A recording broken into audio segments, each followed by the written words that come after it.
adalah ngopi. Apa itu ngopi? Ngobrol perkara iman. Masya Allah. Subhanallah. Ini ada budaya ngopi itu nggak cuma sekedar ngopi, tapi ngomongin iman, men.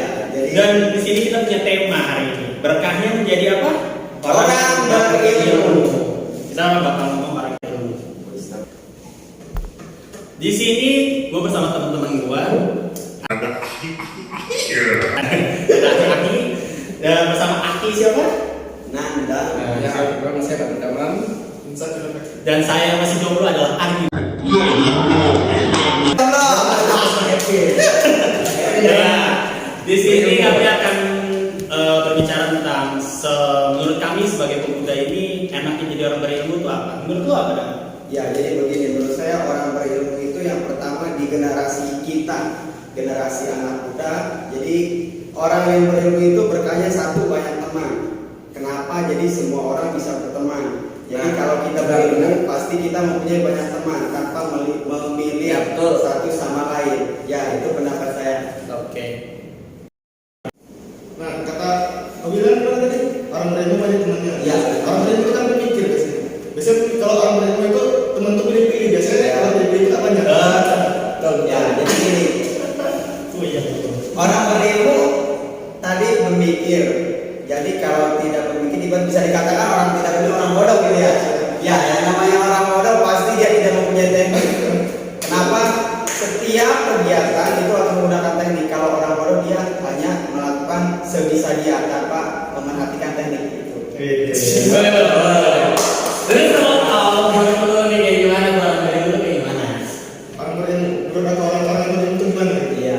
Orang berilmu menurut aku ya, orang berilmu itu yang pertama orang yang berwawasan luas, itu orang berilmu. Iya. Dan yang kedua orang yang punya pemikiran terbuka. Terbuka di sini dalam arti Oke, baju.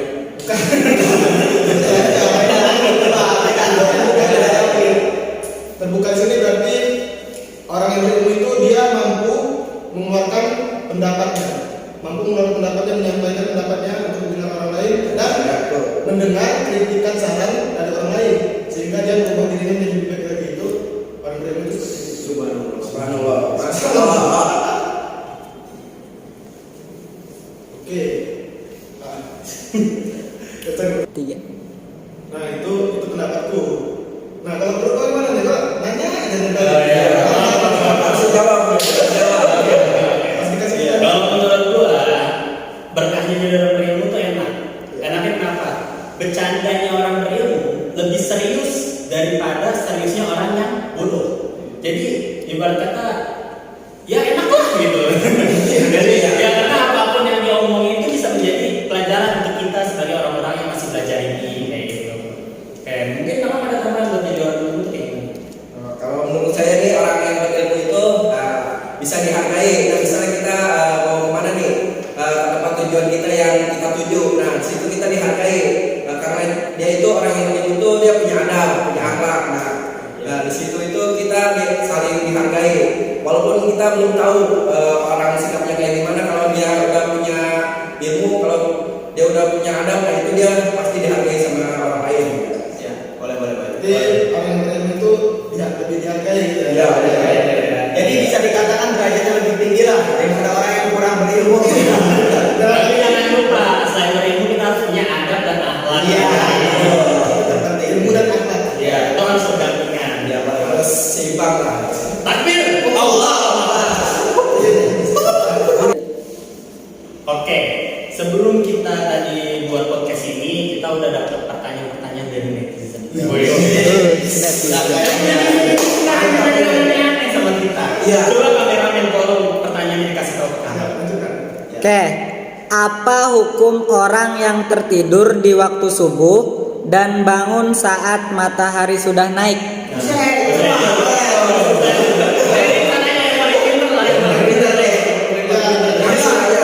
Biasa jelek orang kali ya. Enggak mungkin yang nanya kali ya. Mungkin. Ya silakan langsung dijawab aja. Netizen tahu aja. Oke, pertanyaan pertama tadi saya jawab. Tertidur di waktu subuh dan sholat subuhnya kesiangan, kira-kira seperti itu. Iya. saya sering begini. Sering begini. Data kasalnya begini, apalagi gue. Tapi nggak begini. Ya jawabannya itu hukumnya adalah langsung segera melaksanakan sholat subuh ketika bangun, ketika ingat, wah lupa nih lewat subuh, langsung melaksanakan sholat subuh. Dan ini apa? Dalilnya dikutip dari riwayat hadis Imam Bukhari. Intinya begini dalam dalil tersebut.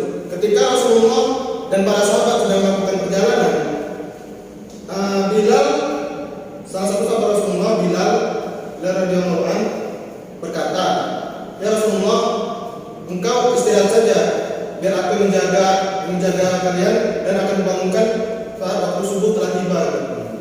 Nah, pas pada sahabat dan Rasulullah sudah tertidur, sebenarnya Bilal itu menjaga, tapi ya karena qadarullah, dia ketiduran juga gitu.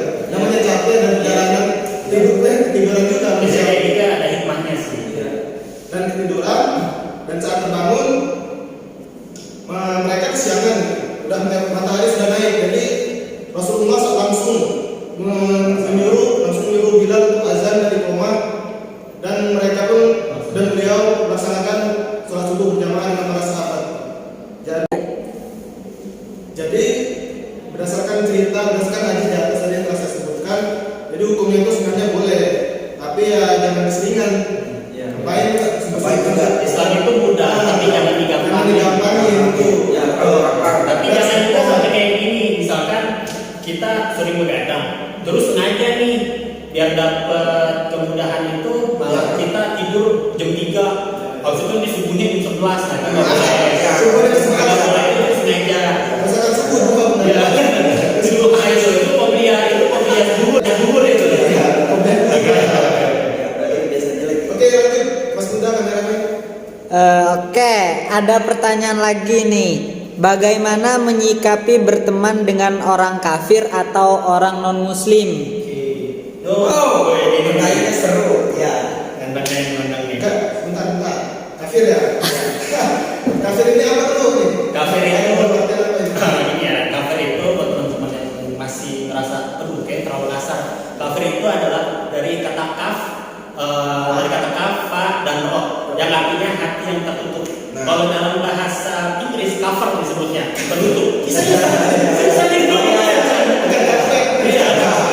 Dalam di Al-Quran itu disebutnya al-kafirun, artinya hati yang tertutup daripada keimanan kepada Allah. Jadi artinya ini mulia. Jadi jangan kita artinya itu cukup mulia. Jadi jangan sampai kita artikan kafir ini adalah sebuah sebutan yang kasar. Sungguh di Al-Quran itu tidak ada kata-kata yang kasar, tidak ada kata-kata yang buruk. Sungguh itu adalah kata firman daripada Allah Subhanahu wa taala. Ya, jadi begini. Pertama kafir gitu. Yang namanya kafir itu terbagi menjadi dua. Kita ngebahas tentang kafir dulu ya. Ya, teman gitu. Jadi terbagi menjadi dua. Kafir zimmi sama kafir harbi. Apa itu kafir? Apa itu kafir zimmi itu? Kafir zimmi itu adalah kafir yang hidup damai dengan umat Islam, sebagaimana hadis Rasulullah SAW. Oh, selesai. Ya, sebagaimana hadis Rasulullah SAW. Barang siapa yang mengganggu orang kafir, maka lawannya aku. Maka di situ sudah dijelaskan. Barang siapa yang mengganggu kafir zimmi, itu lawannya aku. Jadi aku itu kepada Rasulullah SAW. Jadi otomatis kita jangan mengganggu kafir zimmi. Nah, yang satu lagi yaitu kafir harbi. Jadi kafir harbi ini adalah kafir yang memerangi umat muslim. Contoh Yahudi, Israel. Ya, contohnya Yahudi Israel memerangi Palestina. Itu perkara tentang agama.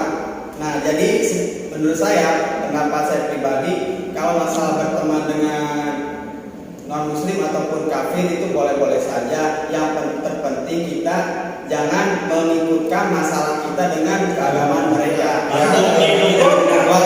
Ya, jadi sebagaimana Quran surat Al-Kafirun di ayat terakhir yang berbunyi A'udzubillahi minasyaitonirrajim Bismillahirrahmanirrahim lakum dinukum waliyadin, bagimu agamamu dan bagiku agamaku. Jadi kita masing-masing aja dalam urusan beragama. Tapi kalau urusan sosial kita harus ada bahasa Ya, boleh. Jadi Berarti berteman itu boleh, tapi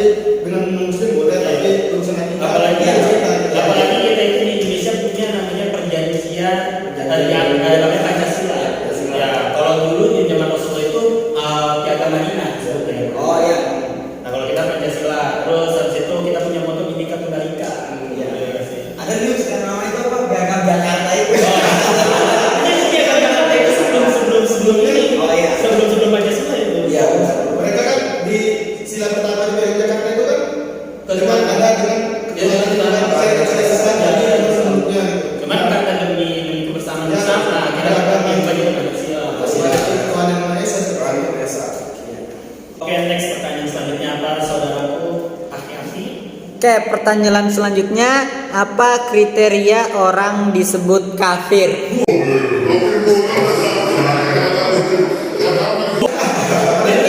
Apa nih dari kejadian-kejadian yang Aduh, kayaknya memang orang nanya apa ciri-ciri atau kriteria supaya orang nggak masuk surga. Jadi orang bisa belajar beriman. Tanya orang kriteria menjadi orang kafir. Enggak, mungkin gini, kita positif, mungkin masih terlalu awam dari itu. Oh ya, mungkin mereka mulai menjauhkan dari kekafiran itu. Ya, lebih tahu lebih detail lagi ya.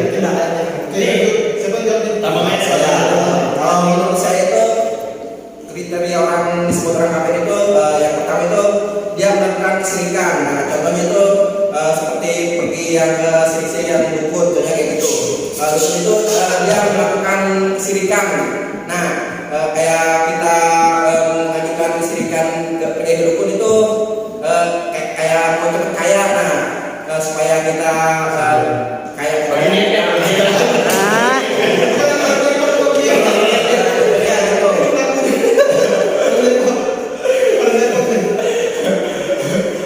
Ah, pergi ke dukun itu maksudnya tidak boleh. Nah, kita sama aja menentukan Allah Subhanahu wa taala karena itu merupakan kesirikan dari menjatuhkan Allah. batal Karena syahadatnya. percayaannya sama dukun ketemu Allah. Iya, benar. Sudah ditakdirkan di lauh mahfuz itu takdir itu sudah ada. Iya. Ngapain dukun? Tinggal kita berusaha.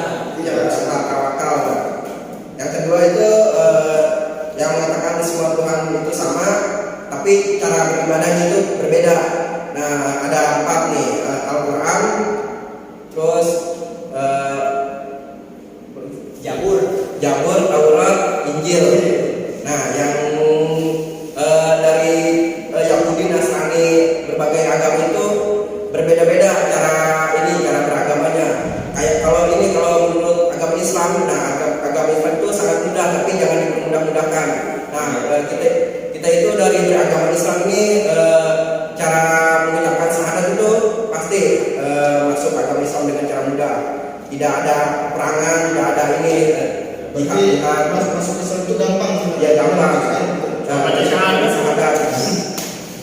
Terus kalau Injil, Nasrani, Yahudi itu kita Sebenarnya itu kitab Allah juga. Ya. Cuman karena sekarang tuh udah banyak diperbeda-bedakan, Ya. sudah banyak diganti-ganti ayat-ayatnya. Itu terjadi dari saat zaman Nabi Isa alaihissalam tuh udah terjadi, Nabi Musa pun udah terjadi, Taurat diacak-acak, Ya, benar. Injil diacak-acak pun udah terjadi. ya, betul. Oke. Nah, yang Next. selanjutnya itu melakukan murtad atau pindah agama secara terang-terangan.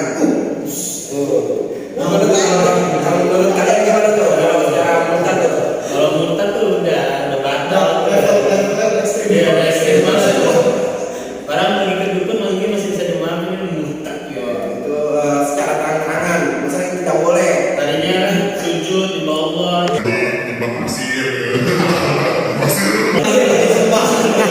Yang penting 5% dibandingin. Nah, itu kita tidak boleh sembarangan dalam mengeluarkan agama, pindah agama lain. Contohnya kita masuk agama Islam, keluar sendiri dalam agama Kristen, Buddha, Yahudi kayak gitu, ini tidak boleh. Dan selanjutnya itu ngangkul adanya Nabi setelah mengakui adanya Nabi setelah Nabi Muhammad. Nah, itu dalam Islam itu, beragama Islam itu Nabi yang terakhir itu Nabi Muhammad SAW. Tidak ada lagi nabi-nabi yang lainnya. Makanya kalau ada nabi-nabi yang lainnya itu makanya disebut orang yang mengakui nabi. Nah, makanya itu tidak boleh disebut itu kayak kafir kayak apa gitu. Ya itu kayak di itu sih di ayat Al-Quran tuh yang ya seperti ini. Oke, seperti apa yang Allah yang berfirman di dalam surat Al-Imran ya, yang Allah bilang in kuntum tuhibbunallaha fattabi'uni yuhibbukumullah wa yaghfir lakum dzunubakum wallahu ghafurur rahim. Yang artinya tuh kalau kamu pengen cintai aku, ikutilah aku. Nah, Ikuti aku itu adalah Nabi Muhammad, dengan cara kita mengikuti Nabi Muhammad SAW. Jangan yang lurus. Ya, dengan jalan yang lurus. Jadi kalau misalkan kita tidak mengakui daripada Nabi Muhammad, bagaimana caranya kita bisa cintai Allah dan bisa tetap mengaku cinta sama Allah? Ya. Tetap ngaku kita tetap beriman kepada Allah. Kalau kita nggak di posisi sedang mengikuti Allah gitu, Ya. tidak mengikuti agama Allah. Oke, lanjut pertanyaan next nih. Oke, ada pertanyaan lagi. Apa hukumnya puasa di warteg atau buka diem-diem? Ini yang kesalahan yang sangat fatal. Ini puasanya udah lewat.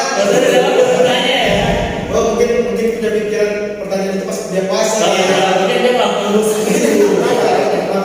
Dia menjadi apa namanya setan gantung. Kakinya, kepalanya nggak ada, kakinya ada. Nggak tahu pertanyaan, nggak tahu pengalaman dirinya sendiri. Iya.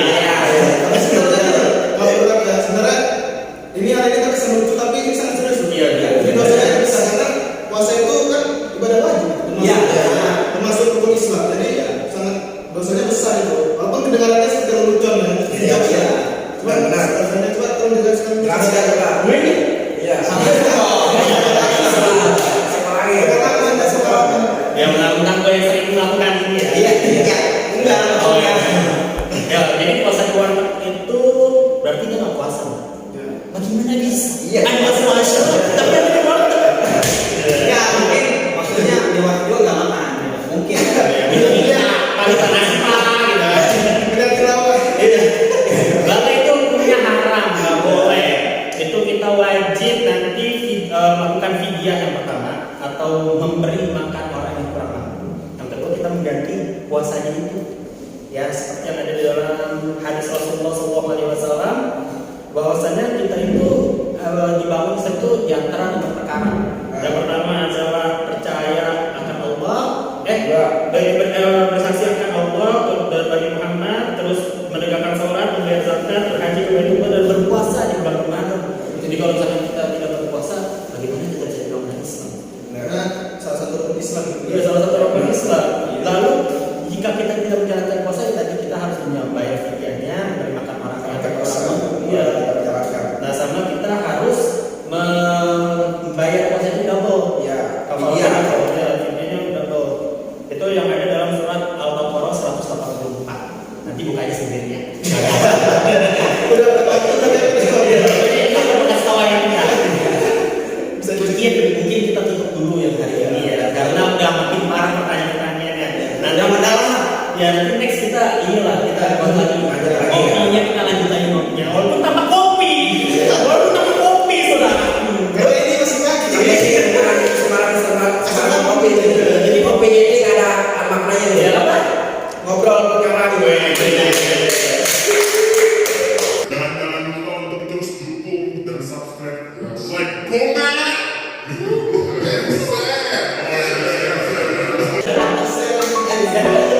Oke.